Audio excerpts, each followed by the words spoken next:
Hello दोस्तों, आपका हमारे YouTube चैनल में स्वागत है। अगर आप मेरे चैनल पर पहली बार आए हो तो मैं अरविंद आपका स्वागत करता हूं। आज हम बात करते हैं चर्म रोग के बारे में। चर्म रोग में चाहे तो वो आपको कोई भी रोग हो, त्वचा का, सोराइसिस, दाद, खाज, खुजली, एक्जिमा, शीत पित्त, यानी त्वचा का कोई भी रोग है। आज की वीडियो आपके लिए उन लोगों के लिए इम्पोर्टेंट होने वाली है जो काफ़ी सालों से परेशान हैं, चाहे तो उनको 5 साल हो गया है, 10 साल हो गया है, या काफ़ी बचपन से ही आपको त्वचा का रोग है। आज की वीडियो में मैं पूरा एनालिसिस करूंगा कि आपको ये बीमारी त्वचा की होती क्यों है। इससे पहले मैंने एक वीडियो और बनाई त्वचा की, तो बहुत सारी वहाँ कमेंट आ रही हैं। बहुत सारी कमेंट ये भी आ रही हैं कि करीब 2 या 3 मरीज़ वहाँ पर सोराइसिस के ठीक भी हो चुके हैं। जो त्वचा की सबसे बड़ी एक लाइलाज बीमारी मानी जाती है सोराइसिस। सोराइसिस एक ऑटो इम्यूनो डिजीज बीमारी होती है। इसका मतलब होता है कि हमारे अंदर की जो खुद की इम्यूनिटी होती है वो हमारे ऐसे पर्टिकुलर ऑर्गन को टारगेट करती है कि हमारी खुद की इम्यूनिटी हमारी दुश्मन बन जाती है और हमारी स्किन पर WBC की मात्रा कम हो जाती है, जिसकी वजह से स्किन के ऊपर सेल्स काफ़ी बनती है, जिसकी वजह से आपको खुजली होती है। काफ़ी इतनी भयानक खुजली होती है, लाल लाल चकत्ते हो जाते हैं। और सोराइसिस के मरीज को क्या काम करता है कि अपनी चमड़ी को उधेड़ लेता है। इतनी भयानक रोग होता है सोराइसिस, और सोराइसिस का काफ़ी महंगा इलाज होता है। आगे हम बात करते हैं दांत, खाज, खुजली और एक्जिमा। एक्जिमा भी काफ़ी भयानक रोग है और ये भी काफ़ी रूप ले चुका है। एक्जिमा हमारे परिवार में, चाहे वो 10 लोगों का परिवार है या 20 लोगों का परिवार है, आपको 2-4 लोग जरूर मिलेंगे स्किन रोग के। तो देखो, पहला मैं समझाता हूँ आपको साइंटिफिक तौर से ये आपको बीमारी होती क्यों है। इसके 2-3 कारण होते हैं मेन। सबसे पहले तो आपका अगर लीवर वीक है, अगर लिवर में कोई भी इन्फेक्शन है या लिवर वीक है, और लिवर वीक कभी भी किसी भी जांच में नहीं आता है, जिसकी सबसे बड़ी क्या होती है कि आप लिवर का काम होता है आपके अंदर से टॉक्सिन बाहर निकालना, पसीने के रूप में और मल के रास्ते टॉक्सिन बाहर निकालता है लिवर। लेकिन जब आपका लिवर वीक हो जाता है तो आपके टॉक्सिन इकट्ठे होते रहते हैं आपकी बॉडी में, जिसकी वजह से आपको या तो समस्या होगी पेट की या समस्या होगी स्किन की। सबसे बड़ी बात आपको बता रहा हूँ।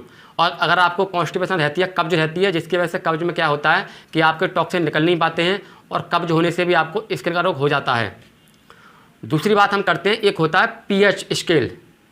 आपको पता है कि हमारी बॉडी पूरी चलती है पीएच पर चलती है। पीएच एक वैल्यू होती है, एक पैमाना होता है, पीएच स्केल जिसे बोलते हैं। उस पैमाने का एक वैल्यू होती है 0 से लेकर 14 तक। अगर 7 पर कोई भी चीज़ है तो वो न्यूट्रल मानी जाती है, 7 से कम होती है तो वो अम्ल, और 7 से आगे क्षारीय है। हमारी बॉडी हल्की क्षारीय होती है। हमारे बॉडी का पीएच मान होता है 7.4। लेकिन जब आप अपने खाने में ज़्यादा एसिडिक भोजन खाते हो, चाहे तो ज़्यादा फ्रूट्स खाते हो, फ्रूट्स जितने भी फ्रूट्स हैं हमारे सारे एसिडिक होते हैं। जैसे आप नींबू ले लो, संतरा ले लो, मौसम्मी ले लो, आंवला ले लो, सेब ले लो, अनार ले लो, इनकी पीएच वैल्यू 2.4 से आगे यानी 2 से 5 तक ही इनकी पीएच वैल्यू होती है। दूध, ऐसे जो व्यक्ति दूध और दूध से बनी हुई सारी चीज़ें, दूध, दही, मट्ठा, इन चीज़ों पर डिपेंड रहते हैं। दूध का पीएच मान भी 6.4 होता है समथिंग, और दही का भी इतना ही होता है, मट्ठे का भी इतना ही होता है। तो ये जितने भी होते हैं, मैं ये नहीं कह रहा हूँ आप इनको बंद कर दो। बहुत से व्यक्ति क्या काम करते हैं कि फ्रूट्स और दूध से बने हुए जितने भी खाद्य पदार्थ होते हैं उन्हीं पर डिपेंड रहते हैं। उनकी वजह से क्या होता है कि आपका जो पीएच मान होता है, पीएच मान हमारा 7.4 होता है, 7.4। तो आप जब ज़्यादा एसिडिक आहार खाते हो तो आपका पीएच मान घट करके एसिड की तरफ आता जाता है, यानी 7.4 से घट करके आपका कम होता जाता है, जिसकी वजह से क्या होता है कि आपके अंदर एसिड बढ़ जाता है। और जब एसिड बढ़ेगा आपके अंदर तो आपको या तो पेट के रोग होंगे, यानी आपको या तो अल्सर होगा, या IBS या IBD या कोलाइटिस या अल्सरेटिव कोलाइटिस या लिवर की कोई परेशानी आ सकती है। अगर आपको ये बीमारी नहीं होगी पेट की तो स्किन में आपको सोराइसिस, दांत, खाज, खुजली, एक्जिमा। आपने देखा भी होगा जो स्किन के रोगी जो होते हैं उनमें सबसे बड़ी समस्या होती है, उनको गैस बनती है, एसिडिटी बन सकती है, उनको पेट साफ नहीं होता है ढंग से। तो आप समझ सकते हो कि आपको पेट की परेशानी भी होती है पहले से ही, तभी आपको स्किन का रोग होता है। तो मैं आज आपको बता दूं कि आपको एक्जिमा, दांत, खाज, खुजली, यानी त्वचा का कोई भी रोग है, सोराइसिस से बड़ा रोग हो नहीं सकता। सोराइसिस इतनी लाइलाज बीमारी है कि सोराइसिस को जो मैं औषधि आपको दिखाने जाता हूं, औषधि आपके सोराइसिस को 2 महीने में, चाहे कितना भी पुराना सोराइसिस है आपका, 2 महीने में बिल्कुल एकदम ठीक कर देता है, परमानेंट। सोराइसिस के रोगियों में क्या होता है, किसी किसी के कोहनी, घुटने या पूरी बॉडी पर, आँखों में, तो किसी किसी के पूरी बॉडी पर खुजली होती है, लाल लाल चकत्ते हो जाते हैं। इतनी भयानक खुजली होती है कि वो अपने मांस की चमड़ी को भी उधेड़ लेते हैं। काफ़ी भयानक पीड़ा होती है और उनको पेट की समस्या भी हो जाती है। ऐसे ही एक्जिमा के पेशेंट होते हैं, एक्जिमा के रोगी भी बहुत, ये भी एक लाइलाज बीमारी बन जाती है अगर ये ठीक ना हो। जलाता हूँ सोरासिस। सोरासिस तो आपका करीब 2 महीने में ठीक हो जाएगा इस जड़ी बूटी से।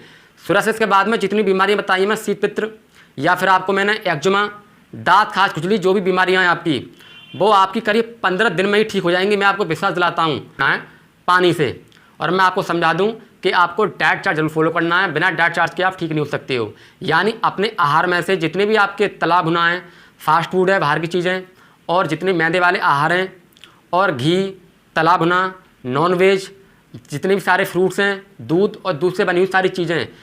अब आप सोच रहे होंगे सर आपने इतने सारे खाने, हमारे जितने भी आहार सारे बंद करा दिए, तो आप जितनी भी हरी सब्जियां हैं, अपने घर की रोटियां हैं, केवल उनको ही आपको प्रयोग करना है। मैं आपको विश्वास दिलाता हूं, केवल आप 2 महीने आप इस जितने भी आपके आहार हैं, एसिडिक आहार, उनको बंद कर दो। 2 महीने में बिल्कुल आप देखोगे कि आपको चौथे 5वें दिन ही आपको 70% आराम मिल जाएगा इस जड़ी बूटी से। सोरासिस इतनी लाइलाज बीमारी होती है, सोरासिस तक कोई ठीक कर देता है 2 महीने के अंदर। तो आप समझ सकते हो कि आपकी एक्जिमा, दांत खाजली तो बहुत छोटी मोटी बीमारी है आपकी। तो चाहे सोरासिस कितना भी भयानक है, किसी भी कारण से आपको सोरासिस है, आपको 2 महीने में बिल्कुल परमानेंट आपकी बीमारी समाप्त हो जाएगी सोरासिस की। और आप जो भी सोरासिस से अलग पेशेंट है वो भी इनका प्रयोग कर सकते हैं। अगर आपको दांत खाज खुजली या एक्जिमा या फिर कोई भी स्किन का रोग आपको किसी कारण से होता है, तो आप भूमि आंवला, पुरनवा, मकोई, अमलतास, कासनी का प्रयोग कर सकते हो। वैसे को ठीक हो जाओगे, आपको ज़रूरत भी नहीं पड़ेगी इन औषधियों की। लेकिन मैं इसलिए बता रहा हूँ कि ऐसे रोगी जिनका लीवर काफ़ी वीक है, लीवर कमज़ोर है, या किडनी कम काम करती है, जिसकी वजह से आपको टॉक्सिन बाहर निकल नहीं पाते हैं, उन रोगियों के लिए मैं पूरा एक नुस्खा बता रहा हूँ पूरा, और आपको 20 दिन में ही बिल्कुल आराम मिल जाएगा। अगर वीडियो आपको पसंद आई तो चैनल को सब्सक्राइब करें और वीडियो को ज़्यादा से ज़्यादा शेयर करें, क्योंकि हमारे भारत के अलावा जितने भी अलग देश हैं, सबसे ज़्यादा त्वचा के रोग काफ़ी ज़्यादा भयानक रूप ले चुके हैं। और बहुत ज़्यादा डॉक्टर इतना चार्ज करते हैं स्किन के नाम पर। आपको पता है कि त्वचा से बड़ा कोई हमारा रंग रूप नहीं होता है, और त्वचा के ऊपर इतना डॉक्टर इतना चार्ज करते हैं। और हम भी, क्योंकि सबसे बड़ा कह सकते हैं हम कि त्वचा से अच्छा कोई हमारे लिए कोई चीज़ नहीं होती है। तो त्वचा में आप सजेशन करूँगा कि आप आज से ही जड़ी बूटी का प्रयोग करें, और आपको पहले ही दिन से आपको 30% आराम मिलेगा, और करीब 20 दिन में आपको बिल्कुल रामबाण इलाज है ये दांत खाज खुजली, एक्जिमा, शीत पित्र, सोरासिस। ठीक है दोस्तों, अगर आपको वीडियो पसंद आई तो चैनल को सब्सक्राइब करें और वीडियो को ज़्यादा से ज़्यादा शेयर करें। ठीक है दोस्तों।